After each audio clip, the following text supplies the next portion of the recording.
یہ سور کمار جو ہے سوریا کمار یادو آپ دیکھ رہے ہیں فوجی منموجی اور میں ہوں آپ کی ہوسٹ رباحہ عمران۔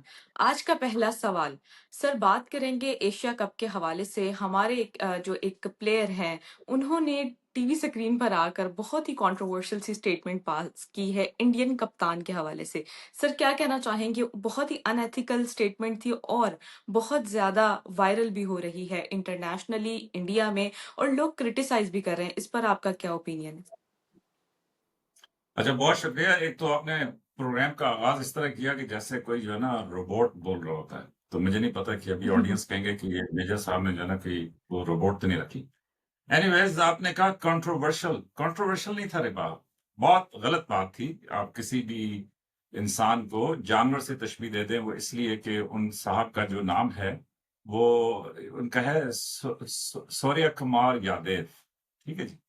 تو سوریا کمار یادیو، اور انہوں نے سوریا کمار یادیو یا سوریا کمار یادیو، میں نے دیکھ جگہ پہ سوریا کمار یادیو بھی کہہ دیا تھا، لیکن یہ ہے کہ سوریا کمار یادیو۔ تو اب دیکھیں، سوریا کمار یادیو ہے ان کا نام۔ میں نے بھی ظاہر ہے خبر کور کرنے کے لیے انڈیا پاکستان کے میچ میں جو بڑی بات بنی تھی کہ جی انہوں نے ہینڈ شیک نہیں کیا، تو میں نے بھی اس کو کور کیا تھا اور اس کے اوپر ظاہر ہے آپ کے پروگرام میں آیا تھا، تو میری ایک اپنی اوپینین تھی۔ لیکن میرے ذہن میں یہ لفظ نہیں آیا جو محمد یوسف صاحب نے استعمال کیا۔ ان کو ایک جانور سے تشبیہ دی، اور اسپیشلی ایک ایسے جانور سے تشبیہ دی کہ جو ہمارے مذہب میں جو ہے اس کے اوپر آپ کو معلوم ہے کہ کیا اوپینین ہے اور کیا نہیں۔ تو میرے حساب سے بڑی غلط بات۔ اور پھر آپ نے پہلا روبوٹ کی طرح سوال کیا، دوسرا آپ نے کہا جی کنٹروورشل سٹیٹمنٹ نہیں تھی، بالکل کلیئر بات ہے۔ انہوں نے ان کو ایک جانور سے تشبیہ دی اور ان کے نام کو جان بوجھ کے بگا، ٹھیک ہے۔ اور مزے کی بات یہ ہے کہ میں نے بھی یہ سوریا کمار یادیو کا پہلی دفعہ نام سنا تھا۔ میں کرکٹ اتنی دیکھتا نہیں ہوں، لیکن میرے ذہن میں اس طرح کی کوئی بات نہیں آئی جس طرح کی بات محمد یوسف صاحب نے کی۔ تیسری بات کہ جی آپ نے کہا کہ جی بہت وائرل بھی ہوئی، تو میرا خیال ہے اسی میں آپ کا جواب ہے۔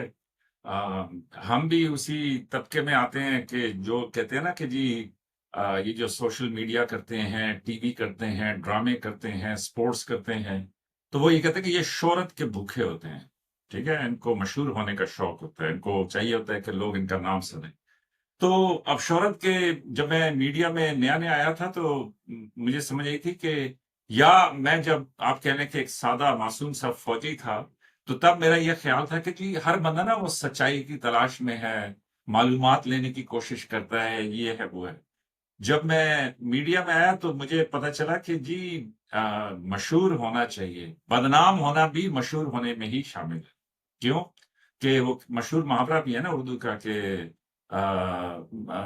بدنام ہوں گے تو نام نہ ہوگا، کہ مطلب نام تو پھر بھی ہوگا۔ تو آپ دیکھیں کہ جی میں اور آپ بھی یہ ڈسکس کر رہے ہیں، آپ یہ دیکھیں کہ جی وہ ایک لطیفہ بھی ہے نا کہ ایک گاؤں کے چودھری صاحب تھے، اور وہ جو چودھری صاحب تھے وہ ان کا جو گاؤں تھا وہ دریا کے سینٹر میں تھا۔ ابھی تو یہ بھی بڑا خوفناک ہے کہنا سیلاب کی صورت میں، لیکن گاؤں کے دریا کے سینٹر میں تھا۔ تو بات یہ تھی کہ وہ انہوں نے اپنے گاؤں سے شہر کی طرف جانا ہوتا تھا، تو وہ کشتی میں سارے گاؤں والے جو ہے وہ ایک ملاح کشتی چلاتا تھا، وہ کشتی میں جایا کرتے تھے، شہر میں جو کام کرتے تھے، پھر وہاں سے واپس آتے تھے، پھر اسی طرح وہ ایک کشتی میں واپس گاؤں آ جایا کرتے تھے۔ تو ایک دن ایک میراثی کے ساتھ ان کا کوئی تھوڑا سا جھگڑا ہو گیا پیمنٹ کے اوپر۔ میراثی میں ایکسپیکٹ کر رہا تھا کہ تھوڑی سی زیادہ پیمنٹ ملے گی، انہوں نے کہا کہ جی تھوڑی سی کم دے دیا، تو وہ بہرحال ان سے ناراض تھا ان کا ایک گاؤں کا بندہ جو ہے۔ تو چودھری صاحب جو ہیں وہ کشتی میں جا رہے تھے، گاؤں کے کافی سارے لوگ بھی کشتی کے اندر موجود تھے، 100-200۔ تو اتنے میں جو گاؤں کا ٹیلا تھا اس کے اوپر وہ دوڑتا ہوا میراثی آیا، اور اس نے وہاں سے اونچا سا اعلان کیا کہ چودھری صاحب۔ تو ظاہر ہے گاؤں ہے، وہاں پہ اتنا شور تو نہیں ہوتا شہروں کی طرح، تو سب نے مڑ کے اس کی طرف دیکھا، تو اس نے کہا سر تھوڑی دھی نس گئی ہے۔ تو وہ ایک دم پریشانی ہو گئی، مطلب وہ کشتی واپس انہوں نے موڑ لی۔ چودھری صاحب جو ہے وہ ہمتے کامتے اپنے گھر پہنچے تو انہوں نے دیکھا سین میں ان کی بیٹی جو ہے وہ جس طرح گاؤں میں ہوتا ہے کہ وہ دانے شانے صاف کر رہی تھی، تو وہ اپنے کام لگی ہوئی تھی۔ تو انہوں نے کہا یہ تو اتنے ہی ہیں کہ بھائی بیٹی تم ادھر ہی ہو؟ اس نے کہا میں تو ادھر ہی ہوں۔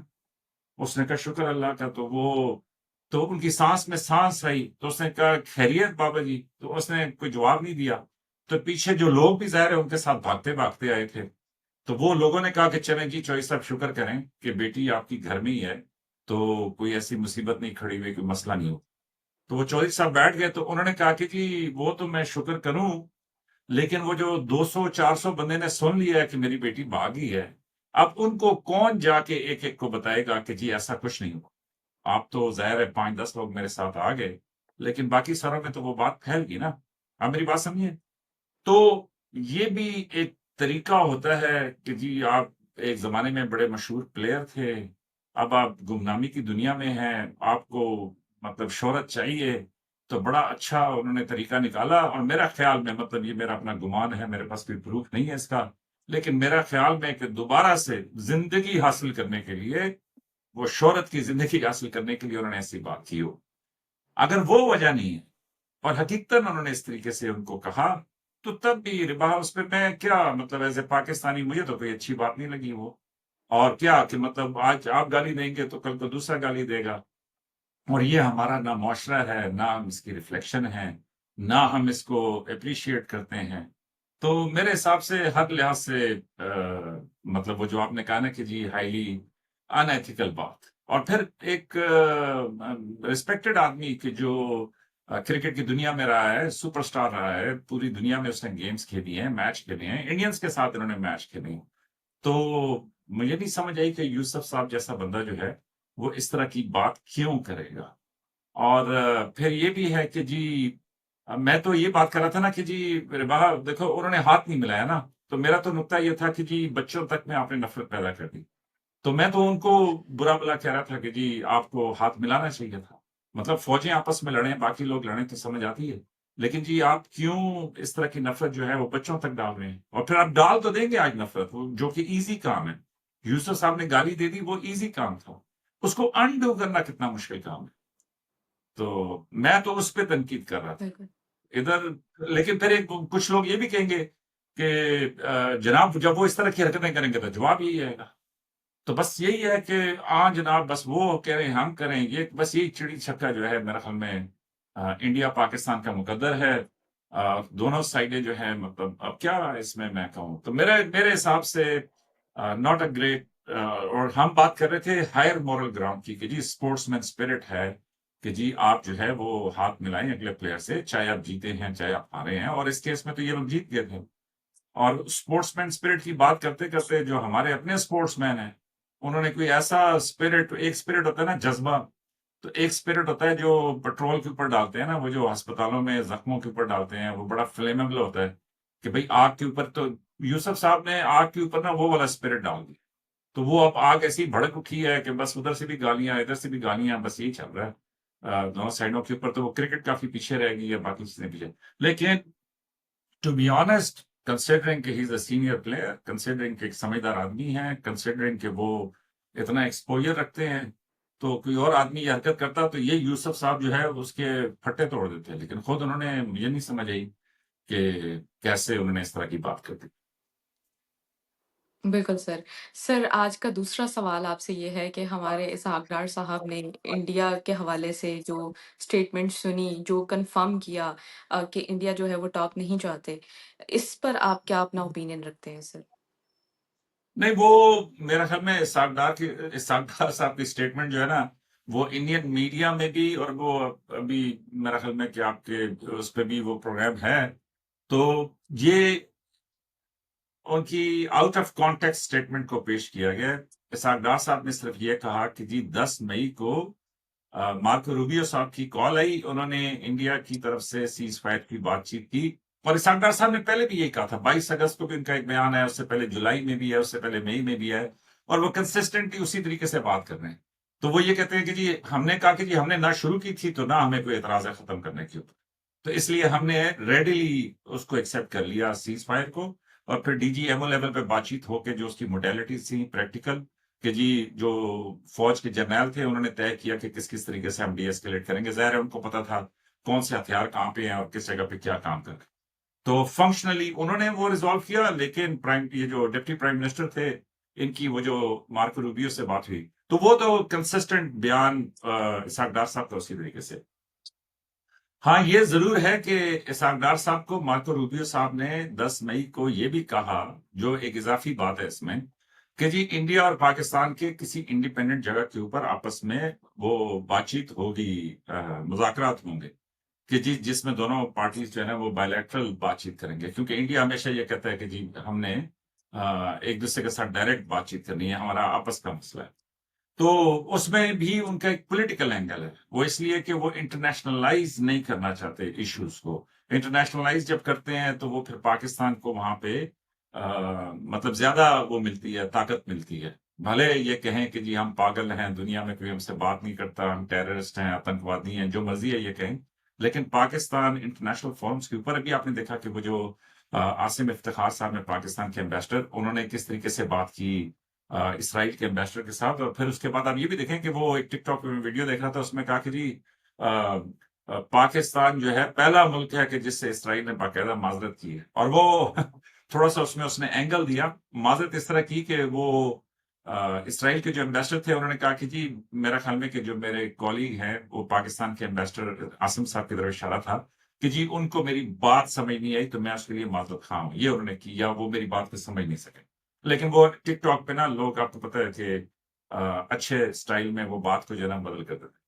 تو جس طرح عاصم افتخار صاحب نے بات کی، تو پاکستان کی ماشاءاللہ یہ اچھی صلاحیت ہے کہ اپنے Pakistan please above it size, کہ پاکستان جو ہے نا وہ اپنی جگہ بنا لیتا ہے، جس طرح بھی آپ دیکھ رہے ہیں کہ یہ امریکہ کے صدر کے ساتھ جس طرح پاکستان، تو اس پہ انہوں نے کہا کہ جی آپ کے کمپریہنسو ڈائلاگ ہوں گے وہاں پہ، اور انہوں نے کہا کہ جی جب جولائی میں میری ملاقات ہوئی تو میں نے مارکو روبیو سے پوچھا کہ جی کدھر گئے وہ مذاکرات، تسی کہہ رہے سو کہ سیز فائر کر لو، تو اس کے بعد پھر وہ مذاکرات بھی ہوں گے۔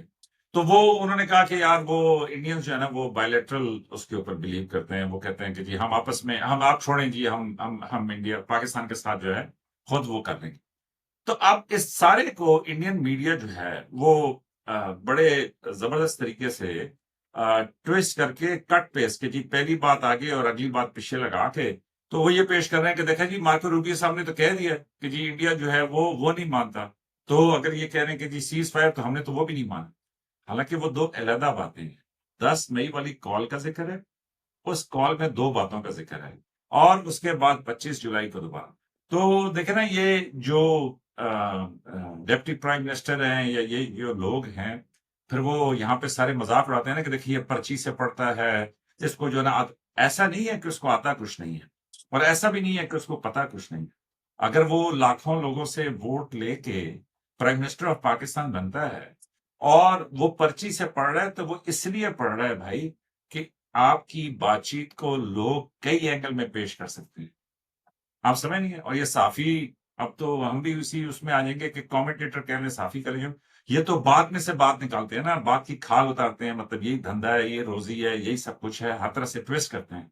تو پھر وہ ظاہر ہے کہ پرچی سے جو پڑھے گا وہی سیف رہے گا نا، جو پرچی سے علیحدہ پڑھیں گے ان کو تو مسئلہ ہوگا، اور ادھر جو ہے وہ ٹھٹے بازی شروع ہو جاتی ہے کہ یہ پرچی۔ تو بہرحال اسحاق ڈار صاحب کی بات چیت کو، اور یہ وہی والا مسئلہ ہے کہ جو 6 جہازوں کا ہے، وہ پوری دنیا کو پتا ہے کہ کس کے جہاز گرے، کیسے گرے، کہاں گرے، اب وہ کی مانے یا نہ مانے بس وہ اس کی مرضی ہے۔ تو میرا خیال میں کہ یہ جو ہے نا انڈین میڈیا سے ابھی بھی یہ کوشش جاری ہے کہ کسی طریقے سے ثابت کیا جائے کہ جناب آپریشن سندور کے اندر ہم نے بڑا کچھ حاصل کیا تھا، کیونکہ وہاں پہ ان کو خفگی ہے، وہاں پہ ان کے لوگوں نے بہت ساری بات چیت، پھر وہ اپنے میڈیا پہ سارا کچھ دیکھا، لاہور فتح ہو گیا، کراچی فتح ہو گیا، پشاور جو ہے گر گیا، مطلب وہ ساری باتیں انہوں نے کی تھیں، تو وہ ساری ان کی جو اس کی سبکی ہے اس کو کور کرنے کی کوشش ہے۔ تو اینی ویز میرا خیال میں کہ روٹین کا بیان تھا، اسحاق ڈار صاحب کی جو کنسسٹنٹ پہلے بات چیت ہے اسی کو انہوں نے ریپیٹ کیا، تو اس میں کوئی ایسا بڑا وہ نہیں تھا کہ جس کو وہ کریں۔ بالکل، تھینک یو سو مچ سر کہ آپ نے بڑا اچھا انالیسس دیا۔ ویورز 4G من موجی کو ضرور سبسکرائب کیجیے گا، لائک کیجیے گا، ویڈیو کو زیادہ سے زیادہ شیئر کیجیے گا۔ نیکسٹ پروگرام تک کے لیے ہمیں دیں اجازت۔ Thank you so much.